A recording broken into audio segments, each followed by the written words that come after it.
Subscribe करिए हमारे channel target UP TET CTET को और बेल आइकन को दबाइए। हेलो दोस्तों, मैं आनंद स्वागत करता हूं आप सभी का आपके अपने channel target UP TET CTET में। दोस्तों, हम पढ़ रहे हैं आपके डीएलएड सेकंड सेमेस्टर के राजन सीरीज को और इसमें आपके सभी बहुविकल्पीय प्रश्न हमने देख लिए हैं 4 वीडियो में और उसके बाद एक वीडियो हमने देखा है अतिलघुत्तरीय प्रश्नों का। अतिलघुत्तरीय प्रश्न का यह दूसरा पार्ट है और इससे पहले की वीडियोस अगर आपने नहीं देखी है तो लिंक आपको नीचे डिस्क्रिप्शन बॉक्स में मिल जाएगा। वहां पे जाकर के आप मैथ के सामने का लिंक क्लिक करोगे तो वहां पे आपको लगभग 70 से अधिक वीडियोस मिल जाएंगी गणित की, जिसमें सभी एक एक टॉपिक को मैंने पढ़ाया हुआ गणित की क्लासेस आपको मिल जाएंगी। गणित का प्रीवियस ईयर सॉल्व आपको मिल जाएगा। गणित का एक क्लास जिसमें पूरा सिलेबस मैंने कवर करा दिया है एक ही क्लास में, वह वीडियो आप देख लोगे तो भी पर्याप्त रहेगा आपके लिए और प्रैक्टिस के लिए आप सीरीज सॉल्व कर सकते हो। ठीक है, कम समय में आपको तैयारी करना है तो यही आप काम कर सकते हो। और मॉडल पेपर्स मैंने करा दिए, सब कुछ आपको मिल जाएगा इस प्लेलिस्ट में। अब यहाँ पे हम लोग देखने वाले हैं इस क्लास में आगे क्वेश्चन नंबर 26 से लेकर के क्वेश्चन नंबर 50 तक। तो चलिए स्टार्ट करते हैं। देखिए क्वेश्चन नंबर 26 है, समापवर्त क्या है। तो समापवर्त क्या होता है? समापवर्त से पहले आपको क्या जानना होगा, अपवर्त क्या होता है। तो अपवर्त या मल्टीपल या हिंदी में हम लोग इसे गुणज भी बोलते हैं। तो किसी भी संख्या के गुणज क्या होते हैं, जैसे 5 लिखा है तो 5 के गुणज क्या क्या होते हैं, 5 के मल्टीपल क्या क्या होते हैं, 5 होता है, 10 होता है। प्राकृतिक संख्या से गुणा कर दीजिए तो आपको उस संख्या के गुणज मिल जाएंगे। ठीक, 25, 30 इस प्रकार से ये गुणज हो जाएंगे। ठीक, और इसी तरीके से 3 का गुणज अगर पूछा जाए तो 3 का गुणज 3, 6, 9, 12, 15, 18, 21। ठीक, इस तरीके से। अब ये तो हो गए 5 और 3 के गुणज। अब समापवर्त अपवर्त्य हो गए। अब ये 5, 10, 15, 20, 25, 30 ये सब क्या कहलाएंगे, ये 5 के अपवर्त्य कहलाएंगे। 3, 6, 9, 12, 15, 18, 21 ये क्या कहलाएंगे, 3 के अपवर्त्य कहलाएंगे। ठीक, लेकिन समापवर्त्य क्या होगा, 3 और 5 अगर आपको संख्या दी जा रहे और आपसे समापवर्त्य पूछा जाए तो दोनों के मल्टीपल में, दोनों के अपवर्त्य में जो कॉमन रहेगा, जैसे कि 15। ठीक, और इसके बाद 30, यहाँ पे 30 आपको मिलेगा और यहाँ आगे भी आपको 30 मिलेगा। तो ये क्या हो जाएगा, ये 15, 30, 45, 60 ये सब आपको इन दोनों के गुणज में, दोनों के अपवर्त्य में मिलेंगे। तो ये 15, 30, 45 और 60 क्या कहलाएंगे, 3 और 5 के समापवर्त्य। ठीक है, समापवर्त्य कहलाएंगे। तो आप समझ पा रहे होंगे कि समापवर्त्य को इंग्लिश में क्या कहते हैं, कॉमन मल्टीपल कहते हैं। ठीक है, कॉमन मल्टीपल, ऐसा मल्टीपल जो दोनों में उपस्थित हो। तो समापवर्त्य को अगर परिभाषित किया जाए तो समापवर्त्य को हम लोग क्या कह सकते हैं, वह संख्याएं जो दी गई सभी संख्याओं से पूर्णतया विभाजित हों उन्हें हम दी गई संख्याओं का समापवर्त्य कहते हैं। जैसे कि 3 और 5 दिया गया है, इसका अगर समापवर्त्य आपको निकालना है तो क्या आएगा, 15, 30, 45, 60, 75 इस तरीके से आएगा। ठीक है, ये संख्याएं आएंगी। तो परिभाषा आप समझ गए और समापवर्त्य क्या होता है, अपवर्त्य क्या होता है, यह आप समझ गए। अब इसी को आगे अगर आपसे पूछता है, जैसे अब समापवर्त्य आप समझ गए, 3 और 5 के जो समापवर्त्य होते हैं वो कितना होता है, 15, 30, 45 और 60। इसी में आगे आपसे क्वेश्चन क्या पूछता है, लघुत्तम समापवर्त्य, लोवेस्ट कॉमन मल्टीपल आपसे पूछता है, एलसीएम। तो लोवेस्ट कॉमन मल्टीपल, सबसे छोटा कॉमन मल्टीपल क्या हो जाएगा, 15 हो जाएगा। अगर 5 और 3 का एलसीएम आप लेते हैं तो 15 आता है। तो ये कहां से आता है, ये यहीं से आता है। समापवर्त्य में जो सबसे छोटा समापवर्त्य होता है उसी को हम लोग क्या बोलते हैं, लोवेस्ट कॉमन मल्टीपल या लघुत्तम समापवर्त्य। तो आप लोग अब एलसीएम को भी समझ पा रहे होंगे। ठीक है, तो यहाँ पे बहुत ही अच्छे से आप लोग को क्लियर हुआ होगा। अब इसके आगे हम लोग देखेंगे नेक्स्ट क्वेश्चन। नेक्स्ट क्वेश्चन देखिए 27 नंबर। आप यहाँ पे देखोगे तो सजातीय व्यंजक किन्हें कहते हैं, ये लिखा गया। सजातीय व्यंजक, सजातीय पद होते हैं, व्यंजक नहीं होते हैं, या मैंने पहले भी आपको बताया है। सजातीय व्यंजक आपसे पूछ रहा है। सजातीय पद होते हैं, जिसे इंग्लिश में हम लोग क्या कहते हैं, सजातीय पद, लाइक टर्म्स कहते हैं। ठीक है, लाइक टर्म्स और अनलाइक टर्म्स विजातीय पद होते हैं, विजातीय पद। ठीक, तो अब यहाँ पे इन्होंने सजातीय व्यंजक, देखिए बहुविकल्पी प्रश्नों में भी पूछा था और विजातीय व्यंजक भी पूछा था, तो सजातीय व्यंजक और विजातीय व्यंजक मुझे कहीं पे नहीं मिला। सजातीय पद मैं आपको बता देता हूँ क्या होते हैं, जिनका जो वेरिएबल पार्ट होता है, जैसे 4x लिखा है तो इसमें दो पार्ट हो गया है, एक कांस्टेंट का गुणा हो रहा है एक वेरिएबल में, एक अचर का गुणा हो रहा है, एक अचर का गुणा हो रहा है एक चर में, वेरिएबल में। ठीक, तो अगर जो चर है और उसकी घात जो है वह बराबर होता है किन्हीं दो टर्म्स में, जैसे 4x हो गया और 5x हो गया, दोनों जगह x की घात 1 है और चर भी x भी समान है और घात भी समान है। ठीक, तो यह क्या कहलाते हैं, ये सजातीय पद कहलाते हैं। अब कहीं पे अगर लिखा हो 8x स्क्वायर और 5x स्क्वायर, तो ये क्या कहलाएंगे, ये भी सजातीय कहलाएंगे, क्योंकि जो वेरिएबल x है वह भी समान है और जो घात है वह भी दोनों की समान है, 2 है।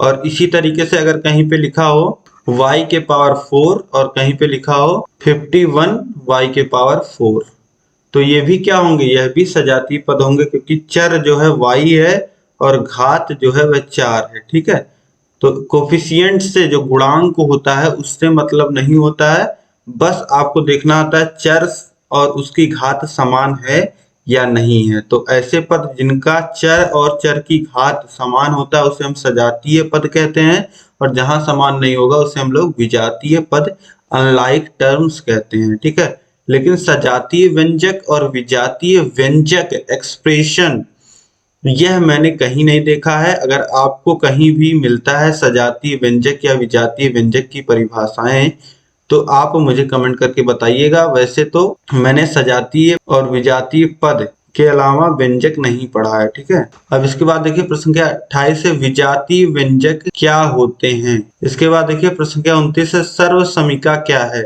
तो सर्व समीका चर राशि में ऐसा जिसमें दोनों पक्ष बराबर होते हैं सर्व समीका संबंध कहलाता है। देखिए सर्व समीका संबंध क्या होता है कि बराबर का चिन्ह होगा और दोनों तरफ पद लिखे होंगे और x के प्रत्येक मान के लिए दोनों पक्ष बराबर होंगे, उसी को हम लोग सर्व समीका कहते हैं। जैसे कि यहाँ पे आपको दिया गया एग्जाम्पल 3x + 5 और 5x - 2x रहेगा, केवल 2 लिखा है, x छूट गया है, 2x + 5। तो यह क्या है, यह एक सर्व समीका है। अगर इसमें हम लोग x का मान 1 रखते हैं तो देखिए कितना मान मिलेगा, 3 धन 3 का गुणा 1 में होगा 3 और धन 5 8 बराबर, फिर देखिए 5 ऋण 2 3 धन 5 यानी 8 बराबर 8। इसी तरीके से 2 आप रखोगे तो भी दोनों पक्ष जो होंगे वह बराबर होंगे। 2 रख के देख लीजिए, 6 धन 5 11 और यहाँ पे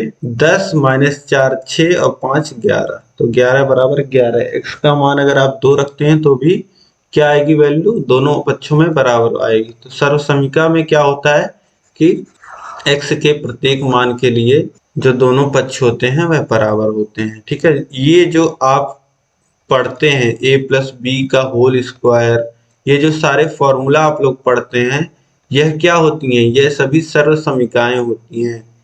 a और b के प्रत्येक मान के लिए यह दोनों पक्ष बराबर होते हैं। ठीक है, अब इसके बाद देखिए प्रश्न संख्या 31 है, 9x के पावर 2 - 64 का गुणनखंड कीजिए। तो 9x स्क्वायर को कितना लिखा जा सकता है, 3x का स्क्वायर माइनस 64 को कितना लिखा जा सकता है, 8 का स्क्वायर। ठीक, इस तरीके से लिख देंगे। तो अब a स्क्वायर - b स्क्वायर यह एक सर्व समीका होती है, जिसे हम लोग कितना लिखते हैं, जहां पे a स्क्वायर - b स्क्वायर लिखा होता है उसके जगह हम लोग इतना लिख सकते हैं, एक ब्रैकेट में a + b और दूसरे ब्रैकेट में a - b। ठीक, तो अब a की जगह है देखिए 3x और b की जगह है 8, तो यहाँ पे क्या हो जाएगा, एक ब्रैकेट में 3x + 8 और दूसरे ब्रैकेट में 3x - 8, यही इसका गुणनखंड हो जाएगा। अब इसके बाद देखिए प्रश्न संख्या 32 है, त्रिभुजों की सर्वांग समता की क्या शर्तें होती हैं।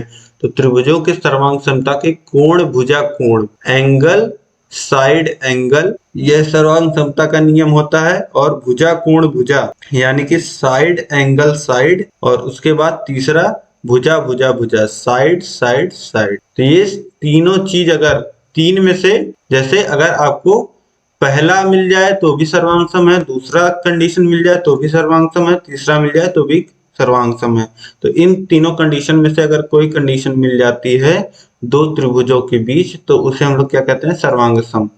यानी कि अगर एक कोण, एक भुजा और एक कोण मिल जाए, या फिर एक भुजा एक कोण और भुजा मिल जाए, या फिर तीनों भुजाएं समान मिल जाए, तो वो दोनों त्रिभुज क्या हो जाते हैं, सर्वांग सम हो जाते हैं। इसके बाद देखिए प्रश्न संख्या 33 है, पूर्ण संख्या 6, 9, 11 को लेकर गुणा के साहचर्य नियम की पुष्टि करिए।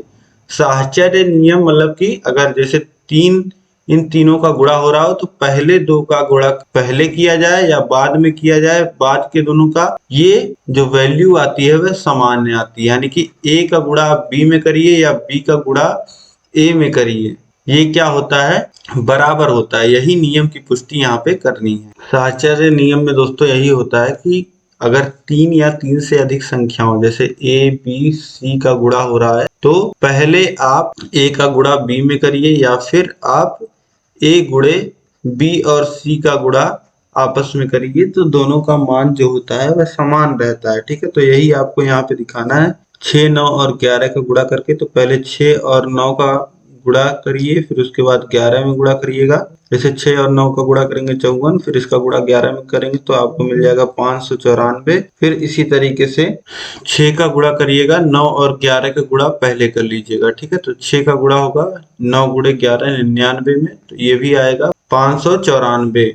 तो 594 दोनों ही केस में आएगा। तो ये क्या, यहाँ से क्या पुष्टि होती है कि आप तीन संख्याओं गुणे में 3 या 3 से अधिक संख्याओं का किसी भी प्रकार से किसी भी क्रम में गुणा करेंगे तो उत्तर में कोई परिवर्तन नहीं होता है, वह जो उत्तर होता है वह उतना ही रहता है। अतः गुणा के साहचर्य नियम की पुष्टि होती है। अब इसके बाद अगला प्रश्न देखते हैं। प्रश्न संख्या 34 है, यदि एक समचतुर्भुज के विकर्ण 26 सेंटीमीटर 12 सेंटीमीटर है तो समचतुर्भुज का क्षेत्रफल बताइए।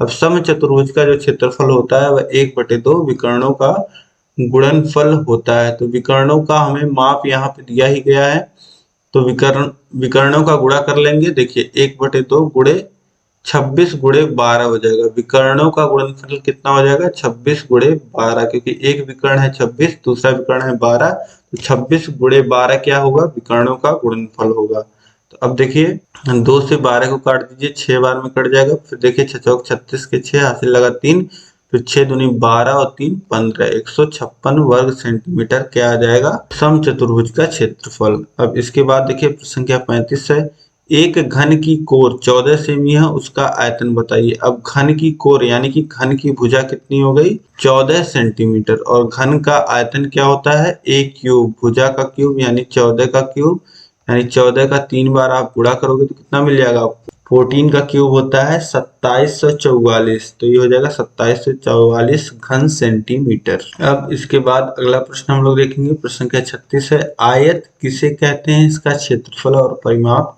ज्ञात करने का सूत्र बताइए। तो आयत आपको पता है, आयत एक 4 भुजाओं की आकृति है जिसकी आमने सामने की भुजाएं बराबर होती हैं तथा इसके प्रत्येक कोण समकोण होते हैं। आयत आकृति आप सभी को पता है, आमने सामने की भुजाएं बराबर होती हैं और प्रत्येक कोण जो होता है वह समकोण यानी 90 अंश का होता है। अब इसका क्षेत्रफल होता है लंबाई गुणे चौड़ाई a इंटू बी, और परिमाप निकालना है तो 2 गुणे लंबाई धन चौड़ाई। ठीक, अब इसके बाद देखिए प्रश्न क्या 37 है, वर्ग क्या है, इसका क्षेत्रफल ज्ञात करने का सूत्र बताइए। जैसे यहाँ आयत में आमने सामने की भुजाएं बराबर होती हैं, वैसे वर्ग में क्या होता है, चारों भुजाएं बराबर होती हैं और सभी कोण, चारों कोण समकोण होते हैं, और इसका क्षेत्रफल जो होता है a क्यूब होता है और परिमाप क्या होता है 4a होता है, 4 गुणे भुजा। अब इसके बाद देखिए प्रश्न संख्या 38 है, त्रिभुज का क्षेत्रफल ज्ञात करने का सूत्र बताइए। तो त्रिभुज के क्षेत्रफल ज्ञात करने का जो सूत्र होता है वह होता है 1/2 आधार गुणे ऊंचाई। और सम त्रिभुज का आपको फॉर्मूला पता है, समबाहु त्रिभुज का फॉर्मूला और आपको पता होता है, वह होता है √3/4 भुजा स्क्वायर। ठीक है, तो समबाहु त्रिभुज का भी प्रश्न बनता है तो उसका भी सूत्र आप याद रखिए, वो होता है √3/4 भुजा स्क्वायर। अब इसके बाद देखिए प्रश्न संख्या 39 है, अवर्गीकृत आंकड़े क्या हैं। तो ऐसे अव्यवस्थित आंकड़े जिनको देखकर तुरंत कोई निष्कर्ष निकालना संभव नहीं होता है, अवर्गीकृत आंकड़े कहलाते हैं। अब जैसे यहाँ पे 2, 7, 10, 17 ऐसे कुछ लिख दिया जाए, आंकड़े इस तरीके से दिए जाए, तो इसमें आप अभी कुछ नहीं कह सकते। लेकिन अगर यहीं पे आपको बता दिया जाए कि 6 संख्याएं हैं और उनका औसत जो है वह 15 है, तो आप बता सकते हो कि हाँ, जो भी संख्याओं का मान होगा लेकिन उनका जो औसत है वह 15 है, यह आपको तुरंत पता चलेगा। लेकिन यहाँ तुरंत देखने पे आपको कुछ नहीं पता चल रहा है, तो ऐसे आंकड़ों को हम लोग क्या कहते हैं, अवर्गीकृत आंकड़े कहते हैं। इसके बाद देखिए प्रश्न संख्या 40 है, वर्ग अंतराल किसे कहते हैं। तो वे समूह जिनके द्वारा आंकड़ों को विभक्त किया जाता है वर्ग अंतराल कहते हैं। अब देखिए यह जितने भी आंकड़े दिए हैं इनको अगर हम लोग वर्गों में विभक्त कर दें, जैसे 0 से लेकर के 5 तक की संख्याओं को 1 में लिख दें, 0 से लेकर के 5, ठीक। उसके बाद 5 से लेकर के 10 तक एक वर्ग में लिख दें, फिर उसके बाद 10 से लेकर के 15 तक एक वर्ग में लिख दें, तो ये क्या हो जाएंगे, अलग अलग वर्ग हो जाएंगे और इनमें कितनी संख्याएं आएंगी ये हमको दिखेगा। और कहां से कहां तक वर्ग अंतराल है यह भी हमको दिखेगा, तो कहां से कहां तक की संख्याएं हैं यह भी सारी जानकारी हमको मिल जाएगी वर्ग अंतराल में संख्याओं को डालने से। तो अवर्गीकृत जो आंकड़े रहेंगे वह एक वर्ग अंतराल में आ जाएंगे। इसके बाद देखिए प्रश्न संख्या 41 है, बारंबारता क्या है। तो दिए गए आंकड़ों में आने वाले प्रत्येक आंकड़े की कुल संख्या उस आंकड़े की बारंबारता कहलाती है। जैसे यहाँ पे जो हमने एग्जांपल लिया है 2, 7, 10, 17, 21, इसमें सभी संख्याएं एक बार आई हैं तो सभी का बारंबारता 1 हो जाएगा। लेकिन अगर यहीं पे 21 एक बार और आ जाए तो 21 की बारंबारता क्या हो जाएगी, 2 हो जाएगी। तो जितनी बार कोई संख्या किसी आंकड़े में आती है उतनी ही उसकी बारंबारता होती है। अब इसके बाद देखिए प्रश्न संख्या 42 है, x³ माइनस xy³ का गुणनखंड ज्ञात कीजिए। तो यहाँ पे कुछ नहीं करना है आपको, xy देखिए क्या कॉमन मिल रहा है, xy के रूप में है टर्म, तो देखिए यहाँ पे आपको x और y कॉमन मिल जाएगा। xy कॉमन लोगे तो बचेगा x³ y की जगह x² और माइनस xy³ में y² बचेगा। ठीक, इतना आप समझ गए। इसके बाद देखिए फॉर्मूला लग जाएगा a² माइनस b² का, जो कि होता है एक ब्रैकेट में a प्लस b और दूसरे ब्रैकेट में इनटू में a माइनस b। तो वही हो जाएगा xy तो पहले से कॉमन है, x² माइनस y² की जगह क्या लिख सकते हैं, एक ब्रैकेट में x प्लस y और दूसरे ब्रैकेट में x माइनस y। ठीक, तो ये हो जाएगा इसका गुणनखंड। अब इसके बाद देखिए प्रश्न संख्या 43 से, एक बागीचे में 225 पौधे लगे हैं, प्रत्येक पंक्ति में उतने ही पौधे हैं जितने बागीचे में कुल पंक्तियां, प्रत्येक पंक्ति में कुल कितने पौधे लगे हैं ये हमने पिछले क्लास में देखा था।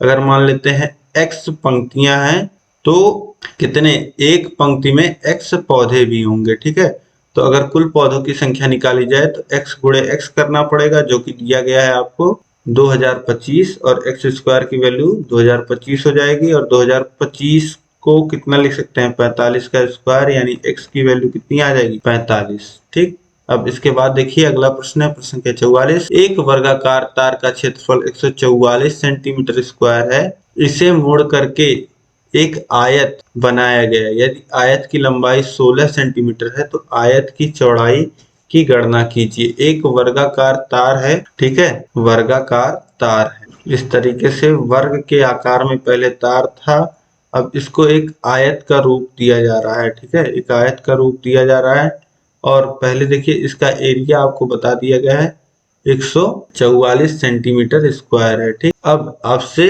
बोल रहा है कि आयत बनाया गया जिसकी लंबाई 16 रखी गई है, तो इसका जो चौड़ाई है वह आपको निकालना है। तो देखिए जो आयत होगा इसका जो क्षेत्रफल होता है वह लंबाई गुणे चौड़ाई होता है। तो अब आपको वर्ग एक दिख रहा है जिसका एरिया है 144 सेंटीमीटर क्यूब, तो वर्ग का क्षेत्रफल आपको पता है a² होता है, a² बराबर आपको मिला 144, तो a बराबर कितना आ जाएगा, 12। तो इसका जो वर्ग की जो भुजा आ जाएगी वह 12 सेंटीमीटर आ जाएगी, और परिमाप अगर देखा जाए 4a होता है तो ये आ जाएगा 48 सेंटीमीटर। तो तार की जो लंबाई आ जाएगी दोस्तों वह आ जाएगी 48 सेंटीमीटर। देखिए एक वर्गाकार तार का क्षेत्रफल, आप किसी भी एरिया पे तार घेरोगे, किसी भी कोई भी खेत है, प्लॉट है, आप एक तार से घेरिए, ठीक। इस तार से जिस एरिया को घेरा गया है वह बताया गया है वर्गाकार एरिया है, जिसका एरिया 144 सेंटीमीटर है, ठीक। अब इसमें कितना सेंटीमीटर का तार लगा है? 48 सेंटीमीटर का। अब यही तार तो आप यूज कर रहे हो आयत को घेरने के लिए, एक आयताकार एरिया को घेरने के लिए, ठीक। तो तार की लंबाई तो वही रहेगी, इसीलिए हम लोग इस प्रश्न को तार की लंबाई पे सॉल्व करेंगे, ठीक है। एरिया जो है, अब 144 सेंटीमीटर एरिया पहले हमने घेरा था, तो अब कोई जरूरी नहीं है कि 144 सेंटीमीटर का ही एरिया घेरा जाए तार से, उससे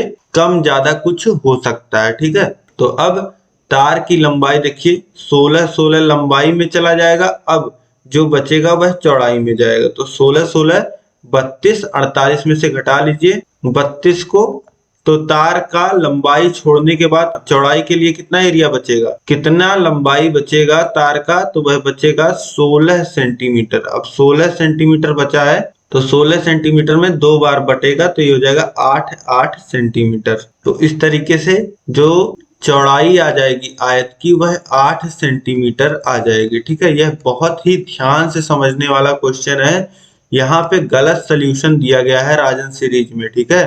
इसको मत देखिए आप, क्षेत्रफल कभी भी कंजर्व नहीं होगा, ठीक है।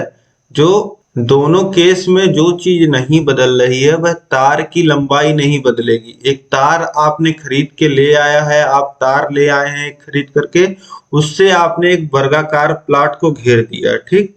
अब वही तार आप इस्तेमाल कर रहे हो एक आयताकार खेत को घेरने के लिए, तो आप कितने बड़े आयत को घेर पाओगे यह तार की लंबाई पे डिपेंड करेगा, ठीक है। तार की लंबाई नहीं बदलेगी, यह आप समझ रहे हो, तो उसी पे प्रश्न यह हल होगा, ठीक है। इन्होंने किस पे हल किया है कि इसका क्षेत्रफल नहीं बदलेगा, क्षेत्रफल से तो कोई मतलब ही नहीं है, ठीक है। तो इसलिए 8 सेंटीमीटर आएगा, आपको समझ में आ रहा होगा।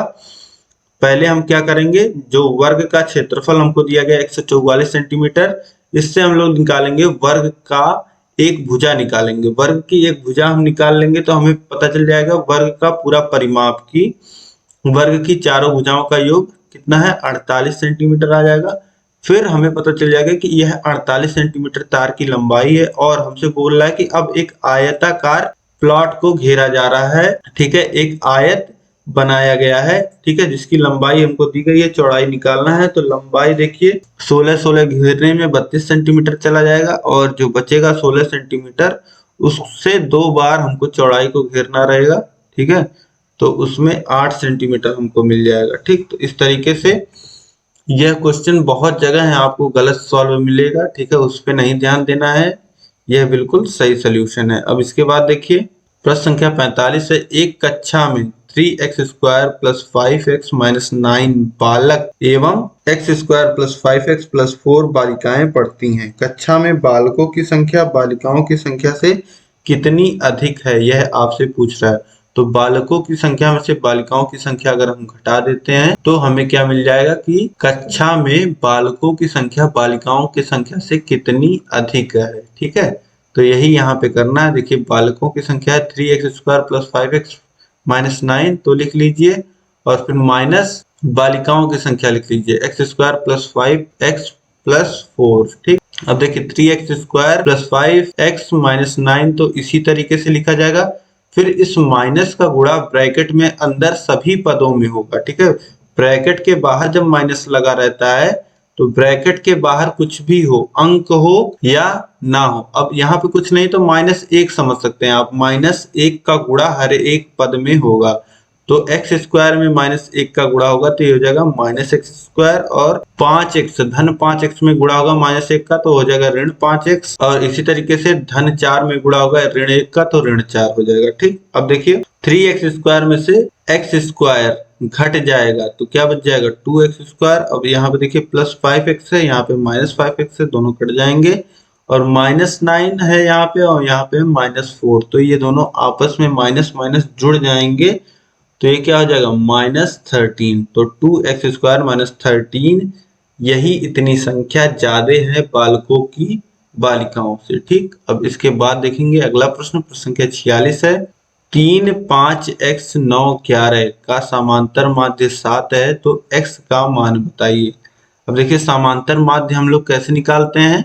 अब देखिए यहाँ पे तो बारंबारता दी नहीं गई है, तो बारंबारता से गुणा करने का कोई जरूरत ही नहीं है, सीधे सीधे आपको पदों को जोड़ना है और पदों की संख्या से भाग दे देना है और उसको बराबर दिखा देना है 7 से। वैसे तो समांतर माध्य का जो फॉर्मूला होता है वह होता है सिग्मा Fx/n। ठीक, और सिग्मा मतलब जोड़ होता है और F मतलब फ्रीक्वेंसी बारंबारता का गुणा होता है पद में, और बटे पूरी जितनी बारंबारता का जो योग आता है। ठीक है, लेकिन यहाँ पे जो सिंपल माध्य का फॉर्मूला है वही लग जाएगा। तो सभी को समांतर माध्य 7 दिया गया, तो 7 बराबर सभी का योग करेंगे आप, तो 3 जोड़ेंगे 5 में तो 8, और धन 9, 17 और 11 28, धन x बटे कितनी संख्याएं हैं 5। अब देखिए 7 बराबर हो गया 28 धन x बटे 5। अब 5 का गुणा होगा बराबर के उधर, तो हो जाएगा 28 धन x बराबर कितने के 35 के, और x बराबर 35 माइनस 28, धन 28 इधर जाएगा, ऋण 28 हो जाएगा, वो 35 में से घटेगा तो बचेगा 7, यानी कि x की वैल्यू कितनी आ जाएगी 7, यानी कि यहाँ पे x का जो मान होगा वह 7 होगा। इसके बाद देखिए नेक्स्ट क्वेश्चन है, क्वेश्चन नंबर 47। 9 अनुपाते x समानुपाते x अनुपाते 16, तो x का मान ज्ञात कीजिए। अब देखिए संख्याएं अगर समानुपात में हो तो आपको पता है जो बाह्य पदों का गुणा होता है वह बराबर होता है मध्य पदों के गुणा के। तो बाह्य पद है 9 और 16, और मध्य पद क्या है x और x। ठीक, यानी 9 और 16 का गुणा यह बराबर होगा x गुणे x के। तो यहाँ से x का मान आप आसानी से निकाल सकते हैं। x बराबर हो जाएगा 16 9 देखिए होता है 144, और 144 को लिखा जा सकता है 12 का वर्ग, तो x की वैल्यू कितनी आ जाएगी 12 आ जाएगी। तो यहाँ से x का मान इस तरीके से आप 12 निकाल सकते हैं। इसके बाद देखिए प्रश्न संख्या 48 है। रेखीय समीकरण क्या है। तो ऐसा समानता सूचक कथन जिसमें प्रयुक्त चर की घात 1 होती है रेखीय समीकरण कहलाता है। अब समीकरण में आपको पता होता है समानता सूचक चिन्ह यानी कि इक्वल का साइन होता है और बगल बगल में पद लिखे होते हैं। ठीक है, तो ऐसा समीकरण जिसमें समानता सूचक शब्द हो और जो पद लिखे जब वेरिएबल्स हो उनकी घात 1 हो, तो इसे हम लोग क्या कहते हैं रेखीय समीकरण कहते हैं। यहाँ पे भी क्या है x की घात 1 है और कांस्टेंट है, और यहाँ पे x और y आ रहे हैं लेकिन दोनों की घात क्या है 1, तो ये दोनों समीकरण क्या है रेखीय समीकरण है। इसके बाद देखिए संख्या 49 है। x धन 1 बराबर 2 का हल है। तो x धन 1 बराबर 2, तो धन 1 को उधर भेज दीजिए तो ये जाएगा ऋण 1, और घटा देंगे तो x बराबर 1 आपको मिल जाएगा, x की वैल्यू 1, यही इसका हल हो जाएगा। इसके बाद देखिए संख्या 50 है। x माइनस 4 गुणे x धन 7 का गुणनफल ज्ञात कीजिए। तो देखिए x का गुणा होगा x धन 7 में और ऋण 4 का गुणा होगा x धन 7 में। देखिए यहाँ बिल्कुल अच्छे से लिखा गया है, x का गुणा होगा x धन 7 में, फिर उसके बाद देखिए धन ऋण 4 का गुणा हो रहा है x धन 7 में, तो सीधे सीधे हम लोग इसको ऋण 4 और ब्रैकेट में x धन 7 लिख देते हैं, कोई दिक्कत नहीं है। x² प्लस 7x गुणा हो जाएगा x का, और उसके बाद ऋण 4 का गुणा होगा x में तो -4x, और धन 7 में होगा तो -28। अब देखिए x² का एक ही पद है तो x² हो जाएगा, फिर देखिए 7x में से 4x घट जाएगा तो हो जाएगा 3x, और यहाँ पे है -28, तो इतना इसका गुणनफल आ जाएगा। ठीक, तो इस तरीके से सभी प्रश्न आपको समझ में आए होंगे 50 नंबर तक। तो इस वीडियो को आप लाइक कर दीजिए। अगर प्रश्न आपको कहीं भी कोई भी दिक्कत आ रही है किसी भी प्रश्न में तो आप मुझे कमेंट करके बताइए, और इस वीडियो को आपको अधिक से अधिक अपने सभी ग्रुपों में शेयर करना है, सभी फ्रेंड्स के साथ शेयर करना ही करना है। शेयर तो मस्ट है, तभी सभी तक सही सोल्यूशन पहुंचेगा। आप देख रहे हैं जगह जगह गलत दिया गया है राजन सीरीज में, तो शेयर कर लीजिए और चैनल को अभी तक अगर आपने सब्सक्राइब नहीं किया है तो चैनल को सब्सक्राइब कर लीजिए। अभी 2 पार्ट और आपके अति लघुत्तरी में बचे हैं, वह मैं करा दूंगा। और लघुत्तरी मैंने पहले ही राजन का कराया हुआ है, वह आप देख सकते हैं। और इसके बाद पहले हम लोग पवन के बहुविकल्पी और अति लघुत्तरी को देखेंगे, ठीक है। और नेक्स्ट क्लास में हम लोग प्रश्न संख्या 51 से 75 तक देखेंगे। और क्लासेस अगर आपने नहीं देखी हैं तो सभी का लिंक आपको नीचे डिस्क्रिप्शन में आपको लिंक मिल जाएगा, वहां से आप सभी क्लासेस को देख सकते हैं, ठीक है। तो इस क्लास में दोस्तों अंत तक बने रहने के लिए आप सभी लोग का बहुत बहुत धन्यवाद। सभी विषयों को आप पढ़िए, नीचे लिंक दिया गया है। जय हिंद।